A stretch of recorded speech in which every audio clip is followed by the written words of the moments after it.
We're losing him. I could hear sirens and people shouting as I tried to find feeling in my body. It seemed like all of my nerve cells decided to stop functioning. Step on it. We need to get him to surgery fast. I heard, still trying to comprehend what had happened. It was obvious that something was wrong. Between the lack of feeling in my body and the world turning blurry, I was sure that I'd been in some sort of accident. As I began an attempt to search through my memories to understand what had happened, the blurry sights began to fade into nothingness. It felt as though I was sinking down a bottomless pond, and what I would perceive as reality became a circle that was slowly shrinking. Panic started to set in as my thoughts attempted to race, still stunned by whatever had gotten me to this point. Even so, the hole did not stop shrinking. My vision continued to attenuate until I felt like I was miles away from my consciousness. Until finally, everything went dark. Now, explaining what happened next is challenging.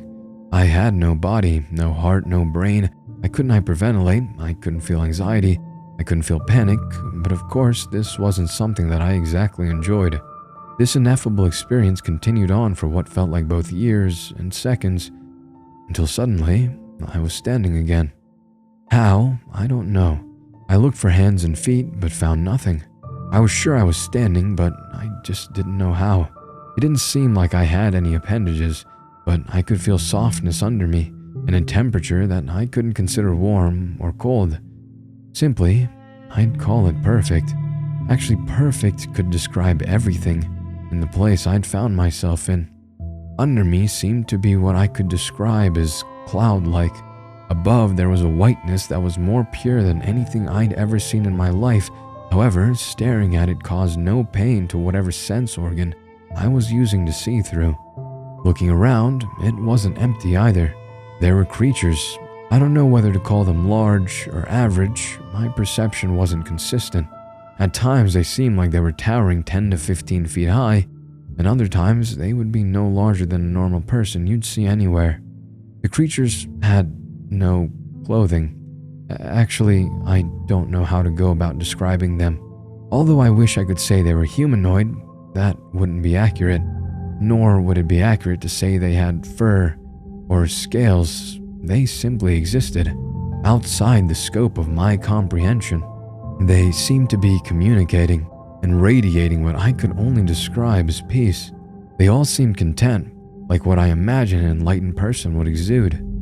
Seeing all of this, I came to the only logical conclusion that my small, finite mind could find for this infinite space. I died and gone to heaven, this place of bliss and perfection. I'd assumed the other beings were angels, as my mind pondered whether I should be glad I got to heaven, or whether I should be upset that I was dead. The beings noticed me. They didn't seem surprised, upset, or disconcerted, but my presence seemed to become known to them. Soon after, the ground beneath me seemed to start lifting. And when I say lifting, I don't mean something you'd see at a concert where the musician is slowly raised up. No, I mean I started going upwards at a speed that may as well be called teleportation. Once the movement ceased, I was confronted with another being. This one absolutely massive, giving off a sensation of absoluteness, a feeling of infinity. Another ineffable feeling that I could only assume can only be experienced on the edge of or after death. As I stared with absolute awe at the being, I heard a voice. "Hello, little one. What brings you here?" Said a gentle voice that seemed to come from everywhere outside my ears and inside my mind. Although it was intense, it wasn't frightening at all. Quite the opposite, actually. I'm not sure. I think I died. Are you God? The cloudy ground seemed to appear once more, along with my body. I didn't notice it come back, but suddenly I could see my arms and legs once more. Feeling my body, it seemed like everything was there in one piece. Looking up, I found that there was a man, dark in complexion, wearing the purest of white garments on his body. His hair was white and his face had wrinkles. He felt like a warm old man that you'd see feeding pigeons in a park. He had a gentle smile on his face that felt like it could provide solace to the most tortured human alive. "This may be more comfortable for you." The man spoke, the tone now sounding as it would in any conversation. His voice was soothing, as every other aspect of him was. And to answer your question, yeah, I do suppose you would call me God, the divine spirit, Allah, the spaghetti monster, even. He said, smiling. Allah? Were the Muslims the ones that got it right then? I asked. I hadn't practiced my religion very much, but I was a firm believer in the Islamic faith. A part of me sparked up, like the feeling when a professor confirms the answer you had in your head of a question they just asked. Well, little one, actually, I suppose we're both little now, he said, chuckling a bit. He started over. Well, son, I would venture to say that they were all correct. At least, they all had at least some parts right. Even the words of God can be twisted. I was confused by this, but of all the questions swirling around my mind, the first one to reach the surface was, is this heaven? I suppose that would be an apt description. It definitely isn't much like the other place described in those old texts, is it? He smirked. The elusiveness of his answers continued to bring questions to my mind. You said the word of God can be twisted. How can that be? Aren't you eternal, a being of omnipotence and benevolence? How can man be allowed to change your word? His smile didn't fade.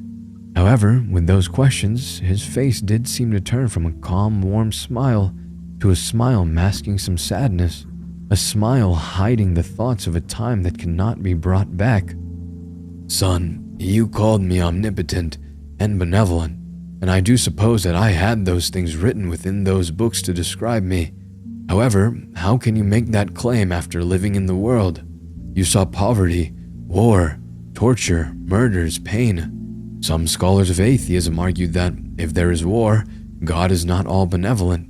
If God cannot prevent war, then he is not omnipotent. Although most religious people hand-wave this argument and claim that I merely have a plan for everyone and that everything would always end up right in the end, those atheists' argument is a valid one to consider, is it not? My confusion grew and unease began to creep into my stomach. It sounds like you're trying to disprove yourself. I laughed nervously. Well, you can see me right here, so disproving myself would be a bit of a challenge. Son, I suppose that I am, as you would say, omnipotent. Benevolent? Well, that's a hard one. You see, my desires and intentions were always happiness for all the beings I created. It began with the angels, which are indeed what you saw before I brought you here. They are content, satisfied. Creating them was lovely, and their joy is wonderful. However, their will is not as free as yours. Sure, it's not completely predetermined, but they don't have the same capacity to feel and experience that I bestowed upon you humans.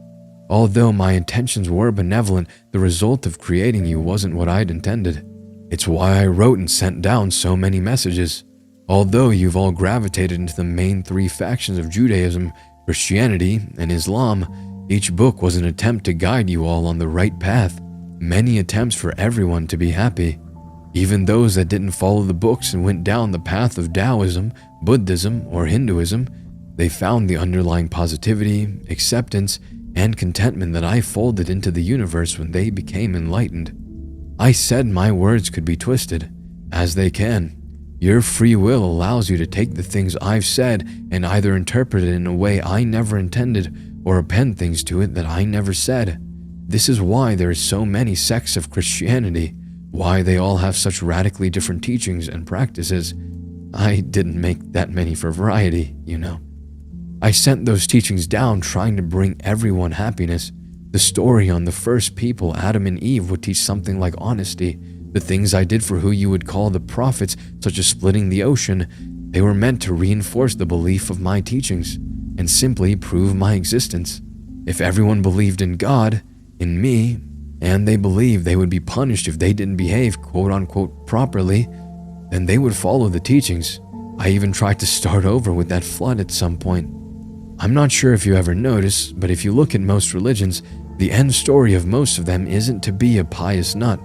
Although some people took that route, the moral of most of those books, at least the ones that haven't been so twisted, is simply to be decent. Don't do things that are bad for you and care about your fellow humans. I was bewildered, unaware of how to process any of this. God was saying that He tried to give us happiness, to give everyone pleasure. Was He saying that our suffering is our fault? As though reading my mind, He continued, I gave you free will. That is the hallmark of your human race. Although you can theorize and philosophize about not having free will and the predetermination of everything, even that is an act of free will. My omnipotence allowed me to give you that free will, to create not only a planet but an entire universe for all of you.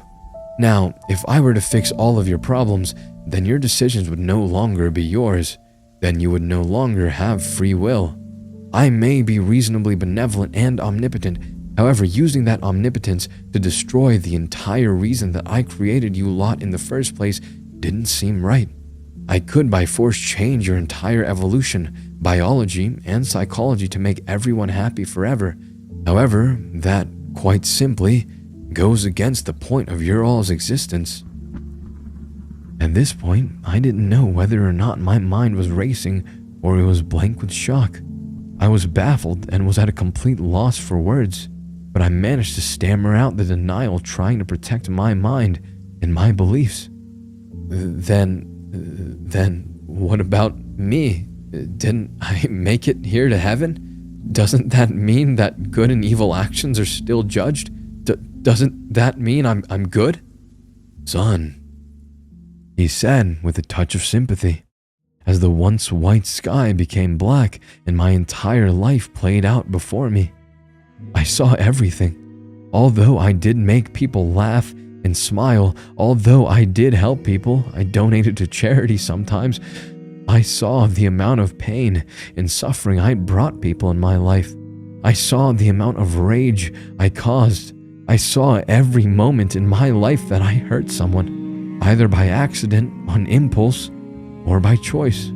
I knew I wasn't the best person. I tried to turn things around, and watching my life, I did make progress, but it was clear if I watched this movie of my life and tallied up my positives and negatives, and then we got to the end, the moment that led me here. I wasn't caught in an accident. I caused it. It was late and I was driving home. I thought I was close enough that I could text a colleague back about a question they'd asked. There was a teenage girl. She was definitely injured, but this was a replay of my life. I just saw myself attempting to jerk the wheel and running into a tree as the film stopped. I saw all of this in real time, in what felt like both eternity and minutes. I slowly turned back to the figure of God. Why am I here?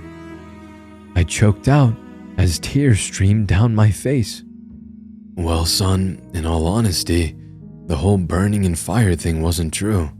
I never created a being whose sole purpose was to lead you humans astray, nor did I create a place to torture you bloody after you died.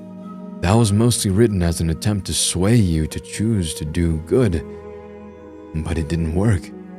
He took a deep breath, sighed, and said what it seemed he'd been holding on to. Honestly, I also don't know why you're here. This place has been closed off to your race for a long time.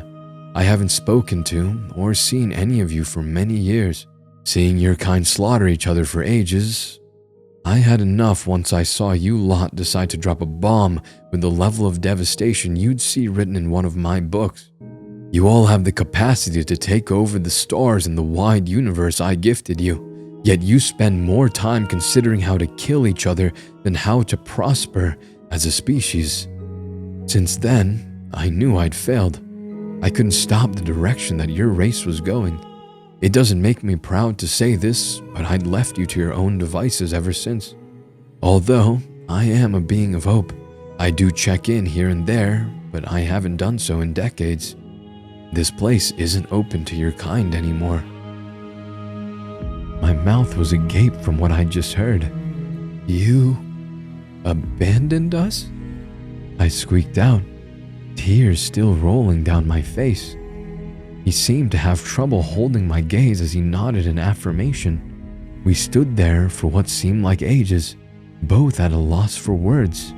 He then smiled and looked at me, smiled the same sad smile from earlier, and said, "Though it seems it is not your time yet."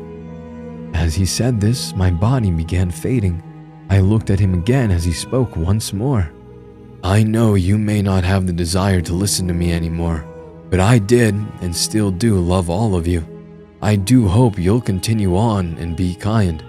The girl you hit is alive, and she will need support in the future. I'll check in on you all again one day, and I hope as much as any of you that you use your powers for prosperity and celebrations rather than destruction and commiserations. Then can these gates be opened for you once more. I love you, little one." He left me with 2 more words before everything once more sank into darkness, and I woke up with a jolt in a hospital bed. I saw a nurse switching out an IV bag. The girl. I creaked out, my voice hoarse. The nurse jumped, startled by my lucidity, and stared at me. I tried again. The girl I hit, is she okay? She seemed to ignore me and quickly called for a doctor. The surgery was rough. I had glass puncture a number of places in my body, notably my abdomen, and a small nick on my neck that was causing me to bleed out quite quickly. After surgery, they said that I should make a full recovery. The nurse let me know that the girl I hit was okay, and once I was able to walk around, I was able to see her. Her name is Rena, 16. She had just run away from abusive parents after a fight. The extent of that abuse, well, that's another day's story. As her luck would have it though, after escaping that situation, she almost got ran over by me. It seems I was able to avoid fatally hitting her and was able to swerve into the tree. Luckily, it was no more than a fractured arm, a sprain, and of course cuts and bruises. God's words echoed to me in my head. She will need support in the future. I decided to adopt her after she told me she had no intentions of returning home. After contacting CPS, the process was met with little resistance from her parents and her. After apologizing quite profusely about the whole almost running her over thing, I got her enrolled in another high school to finish her sophomore year, as well as therapy for all the trauma from all the years of abuse. Taking care of her has been an experience. The trauma makes her not very combative. However, it has brought me joy. She's a good kid and is pretty bright. Without her, I don't know what would have happened. I'd believed in God my entire life. I'd believed that after death there would be something for me. I was never too hopeful about getting to heaven without some burn marks, but now that I'm sure that, at least within my lifetime, there's only darkness after death, if not for having someone else's life in my hands now, I can't say I wouldn't have called it there. Although, if I told anyone else this story, they would call it an illusion or a dream of some sort. I know you all will believe this. God has abandoned us, and it does hurt. Even then, I still think about the last words God left with me, and I hope they stay with you too, as it may be our only hope in winning back the sympathies of our Creator. Be good.